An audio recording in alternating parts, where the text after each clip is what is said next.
Friends, good morning to all of you. कैसे हैं आप? आशा करता आप अच्छे होंगे और आपका पढ़ाई अच्छे से चल रहा होगा। आज हम लोग सीखने जा रहे हैं क्लास 10 मैथ्स चैप्टर 3.2 का क्वेश्चन नंबर 6 जो आपको लगा हुआ है। क्वेश्चन दिख रहा है, चलिए पढ़ते हैं क्या क्वेश्चन दिया है। क्वेश्चन है given the linear equations 2x plus 3y minus 8 equal to 0, write another linear equation in two variables such that the geographically representation of the pair of formed is intersecting line, question number 2 parallel line, question number 3 coincident line. Okay, तो सबसे पहले आपको ये पता होना चाहिए जो एक इक्वेशन दिया हुआ है, कोई वो इक्वेशन है 2x plus 3y minus 8 equal to 0। ये इक्वेशन दिया हुआ और आपको अच्छी तरह से पता है कि लीनियर इक्वेशन टू वेरिएबल में दो इक्वेशन होना चाहिए। तो आपको ये पता करना है कि जो इंटरसेक्टिंग लाइन है उसका एक इक्वेशन तो आपको दे दिया, फर्स्ट लाइन तो दे दिया, आपको सेकेंड लाइन निकालना है। और सेकेंड लाइन कैसे निकालना, कैसे पता चलेगा कि सेकेंड लाइन क्या है? तो ये इसके हिंट के लिए उसने दिया है इंटरसेक्टिंग लाइन। इंटरसेक्टिंग लाइन में क्या फॉर्मूला होता है ये आपको जानना जरूरी हो जाता है। तो इंटरसेक्टिंग लाइन के लिए आपको द कंडीशन क्या होता है? द कंडीशन यहाँ पर आप लिख सकते हैं, देखिए इंटरसेक्टिंग लाइन पहला क्या दिया, इंटरसेक्टिंग।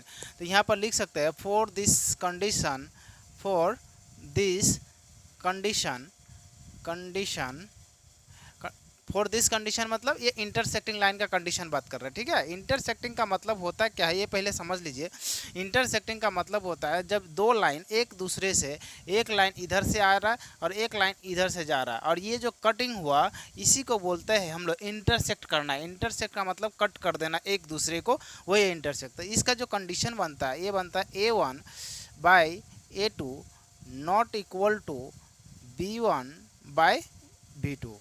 आई थिंक ये समझ में आ रहा होगा। ये किसका कंडीशन है? इंटरसेक्टिंग का। ड्राइंग क्या बन रहा है? ए वाला बन रहा है। ओके, तो यहाँ पर फर्स्ट लाइन क्या दिया हुआ है? The first line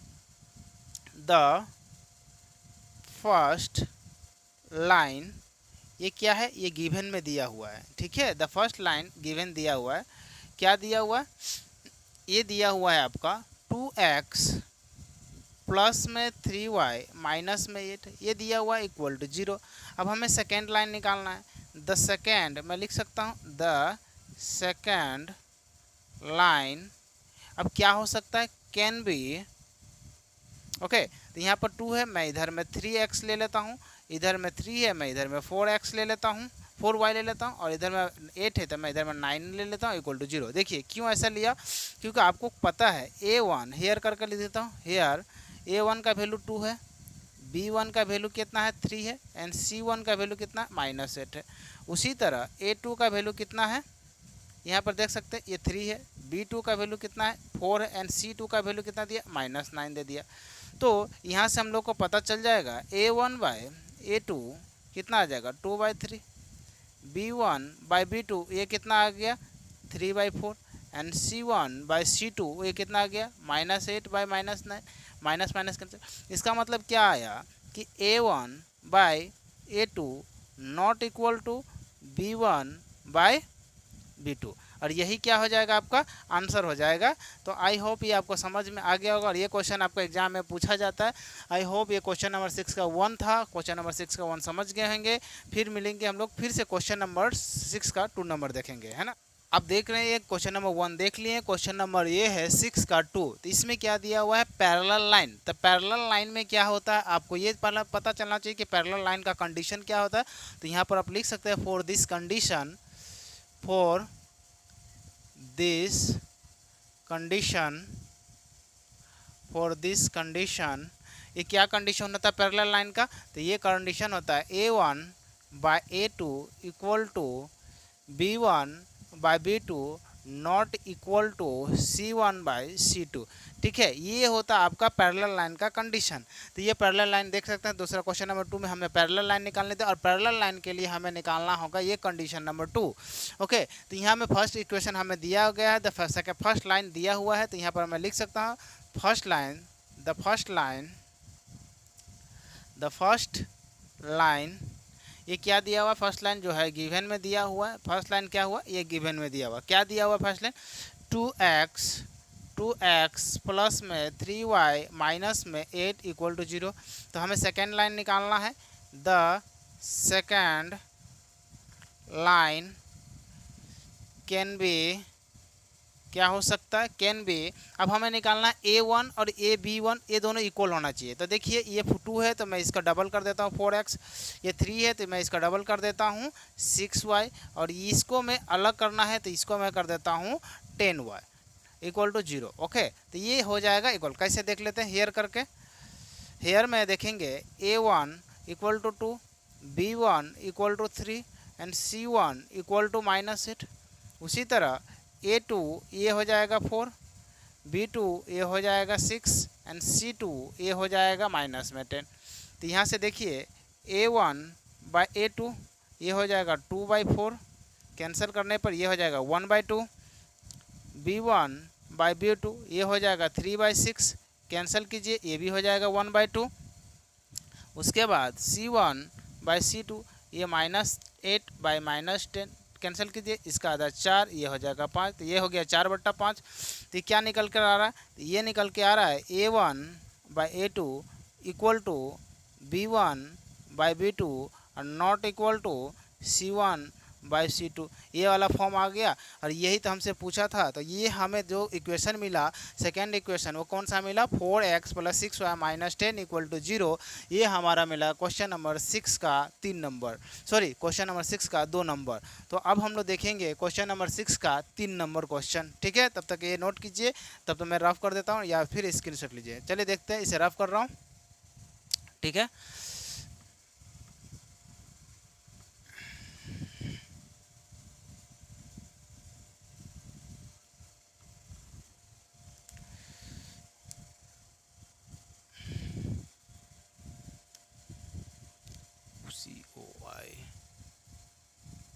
COIN coincident line।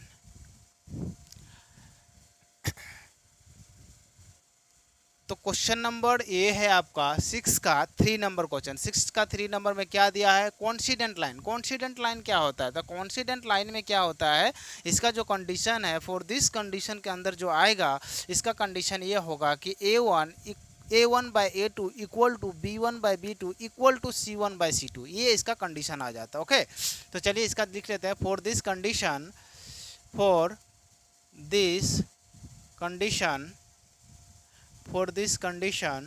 इसका कंडीशन क्या आ जाएगा, A1 by A2 equal to B1 by B2 equal to C1 by C2, ये इसका कंडीशन आ जाएगा कोइंसिडेंट लाइन का। कोइंसिडेंट लाइन का जो कंडीशन ये होगा, ये वाला आ जाता है। ओके, अब देखिए तो for the first condition, for the first line क्या दिया हुआ है, तो वो ये आ जाएगा द फर्स्ट लाइन जो गिवन में दिया हुआ है। फर्स्ट लाइन में क्या दिया हुआ है आपका, कोई गिवन में ये दिया हुआ 2x + 3y, 2x प्लस में 3y माइनस में 8 equal to 0। The second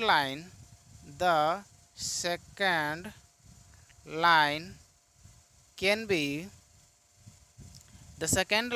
B, अब देखिए दोनों इक्वल होना चाहिए। ओके, तो जो तीनों लाइन जो ये पैरेलल है, वैसे ये भी पैरेलल ही होना चाहिए। तो आप कुछ भी कर सकते हैं, इसका डबल ट्रिपल कुछ भी कर सकता है या फिर कुछ भी। ठीक है, तो मैं इसका कर रहा हूँ डबल या ट्रिपल, 3 टाइम्स कर देता हूँ। 2 है तो यहाँ पर मैं लिख देता हूँ 6x प्लस में 3 है तो इधर मैं लिख देता हूँ 9y, और इधर में 8 है तो इसका मैं लिख देता हूँ 24, और इक्वल टू क्या कर ले 0। ओके, तो क्यों ऐसा किया, क्योंकि ये हमें इक्वल चाहिए था। तो यहाँ पर देखिए हेयर करके, हेयर करने के बाद यहाँ लिख देता हूँ A1 का वैल्यू आ जाएगा 2, B1 का वैल्यू आ जाएगा 3 एंड C1 का वैल्यू आ जाएगा -8।